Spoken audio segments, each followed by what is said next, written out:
La salle est pleine à craquer sous une chaleur étouffante. Pas de quoi arrêter les militants du nouveau Front populaire venus en nombre au centre de vie du Sanitas à Tours.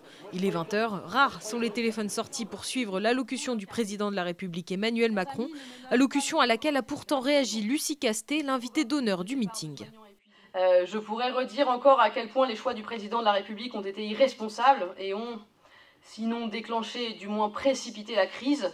Si par miracle le président de la République soudainement retrouvait le numéro de téléphone de la gauche, et s'il nommait un ou une première ministre de gauche, il faudrait s'atteler, à mon sens, à 4 priorités. La première, c'est l'école.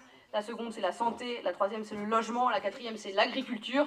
Hasard du calendrier, le meeting se déroule au lendemain du vote de la motion de censure du NFP. Une censure nécessaire, selon Charles Fournier, député de la première circonscription d'Indre-et-Loire, qui pointe une absence totale d'échange avec la gauche de la part du gouvernement. Michel Barnier avait annoncé une nouvelle méthode, une manière de travailler, de dialoguer. Moi, je vais vous dire, on n'a rien vu. En tout cas, à gauche, on n'a rien vu. À droite, puis un peu plus à droite encore, puis de plus en plus à droite, ils ont vu ce que voulait dire dialoguer chez Michel Barnier. Le déshonneur est sur Michel Barnier.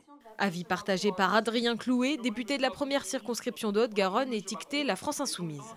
Le vote de la motion de censure contre M. Barnier hier est un vote rentable qui vous a rapporté à toutes et tous environ 8 milliards d'euros dans le service public. C'est donc le pot de départ le plus rentable de tout le pays.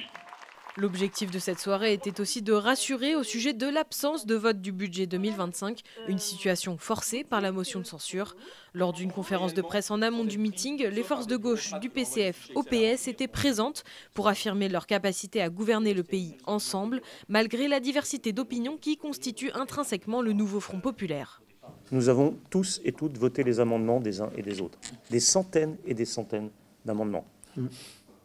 C'est une réalité massive. Moi, je pense que l'union, elle ne se décrète pas, elle se construit chaque jour et on continue à la faire vivre chaque jour, sans cacher les différences, sans cacher les divergences. C'est une question d'intelligence collective et je suis assez confiante dans le fait que le NFP y parviendrait.